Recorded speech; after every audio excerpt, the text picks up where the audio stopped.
So I'm driving to work. I'm just thinking about two things that I think are why I'm here in this life right now.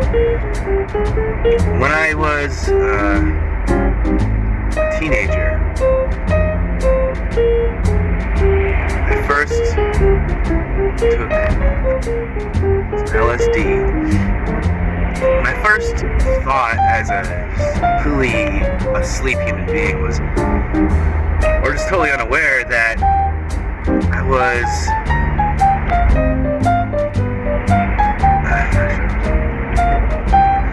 when I was a teenager. So I'm driving to work and I started thinking back to when I was a teenager, when I first took LSD. In my mind's eye, before I even knew what that was, I thought that you take a serious drug and you're gonna confront death. That's what people were so freaked out by or something. To me, it's more like you encounter life more than death. If anything, death is more life than life. The way we look at it, but it's an extension of life. But I remember that first acid trip. To make it brief, I'll say I was levitating in the air in what seemed like the same room that I was in. And it was like every person became situated as a figure. My uncle happened to be he was a crazy musician, partier, a legend in his own right, and he was wearing a red, really dark red sweatshirt, and he always loved horror movies. He wanted to, psychologically, I guess, my psyche was making him the personification of, the red devil centerpiece that you see, which is really just an agent of chaos or change, right? It's an archetype. And then my two friends that I was with, my one friend and my cousin, they were very similar. They looked very similar. They both had the same kind of haircuts. And it was like they just stood there, like they were just standing there like pillars to the sides of me. And my cousin's friend, who kind of saw himself as a neo-shaman, you could say, he was, he's an artist. He makes a living off of art, and when it came to rolling a blunt or whatever, he was an artist about it. And he saw himself as like a shaman, you could say. And what he did was, it was like he was crouched down to me on my left side, and behind him was this big swirling portal. And this portal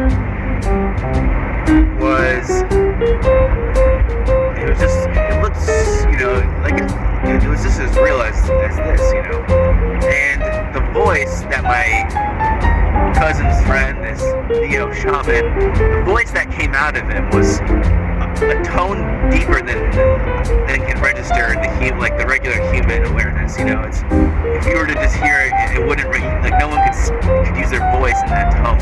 It was just this, and it wasn't like a bad one. I think looking back now, I was scared because I didn't realize the concept of frequency and vibration and tonality.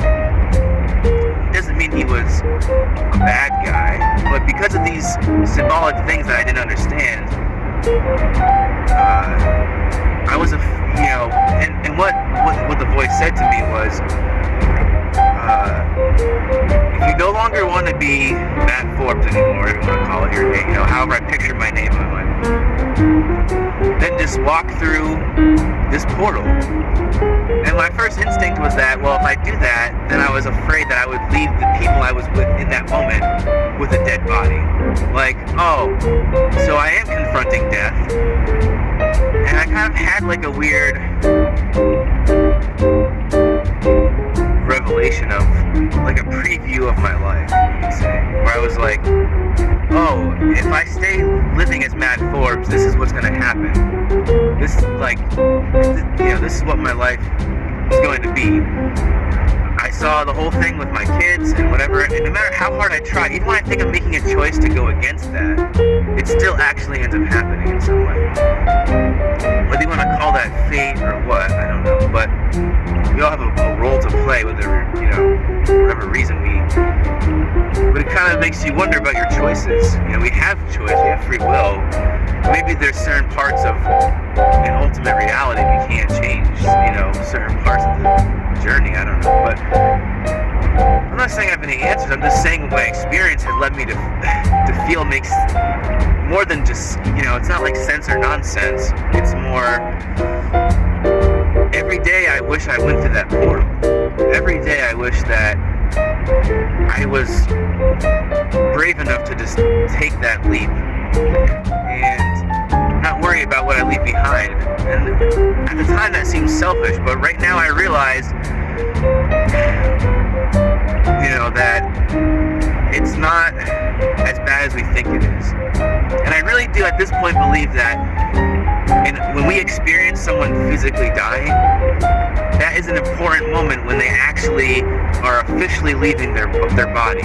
I believe that we are living multiple lives, weaving in and out simultaneously, possibly in an alternate dimension of some sort, and maybe not even realizing, maybe when I do something like drop something that seems backwards, maybe I literally was experiencing for a glitch of time what they call, scientists do say that there is a reality where time is literally moving backwards.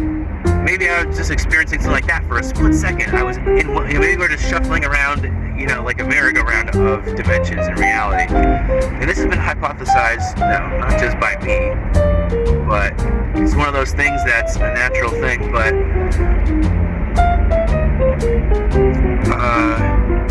I really had a remembrance of a memory, and that's what kind of brought me to feel like some of these things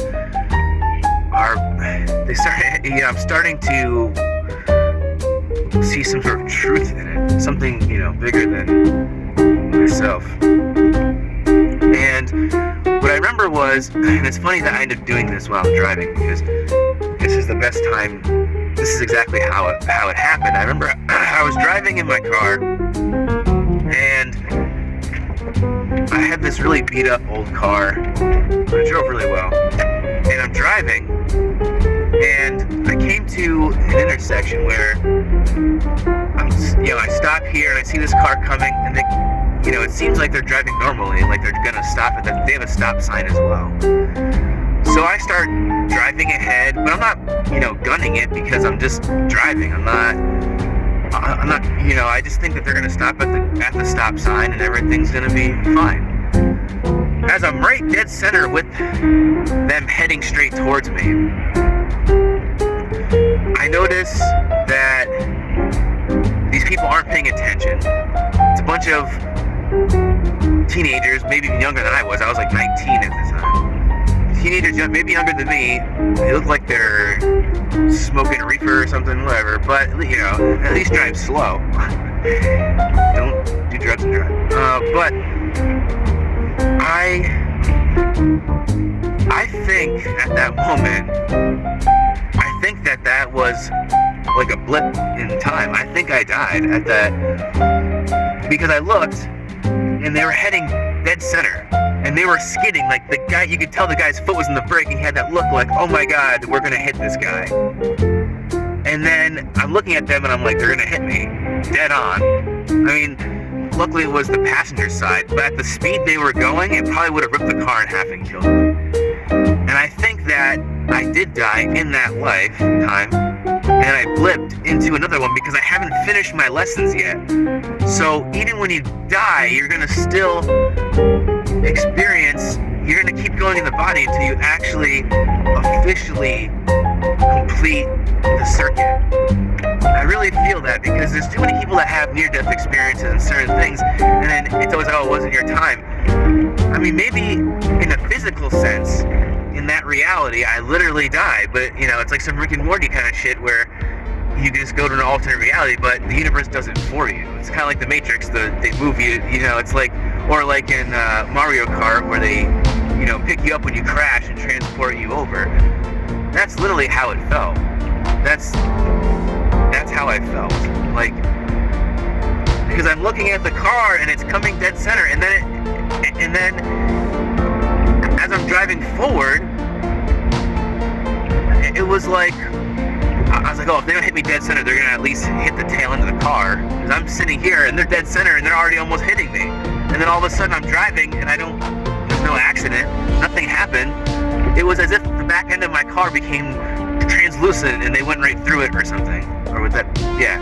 And I was just like, oh my God, I like, at that time I remember thinking like, did I just blip into an alternate reality? And I'll be honest, ever since that happened, I feel like all the people in my life have been totally different. All the people in this reality, in this universe that I'm in right now, what do you want to call it? I don't know what to call it anymore, but I'm just saying, whatever this is, I don't think this is the original one I started off in. And I might have even died before that and don't even remember.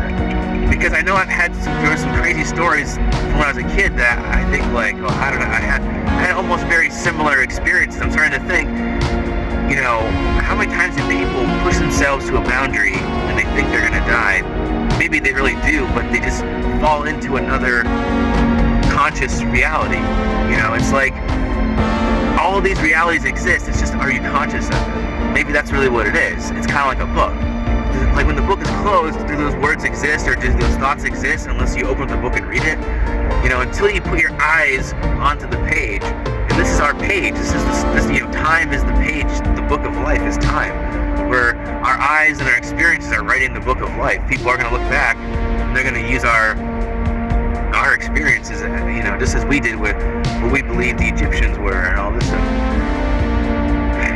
You know, and they were probably the ones, you know, them, the Tibetans, you know, all the ones that had these books of the dead, you know. So that's what it, you know, that's what it comes down to is,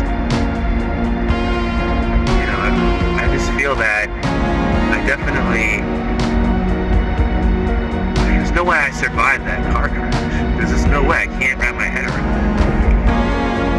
And, you know, if that's the case, and that's, you know, if we flip out like that, I'm not saying go crazy and run wild, but it starts making you question your courage, you know, and they say reach out, the universe will help you. You know, I've always tried to listen to my intuition and just sit, you know, because I know there's a time to do things. I know some people can say, oh, I had to just make this change and do that. It's like with me, I know when I need to make a change.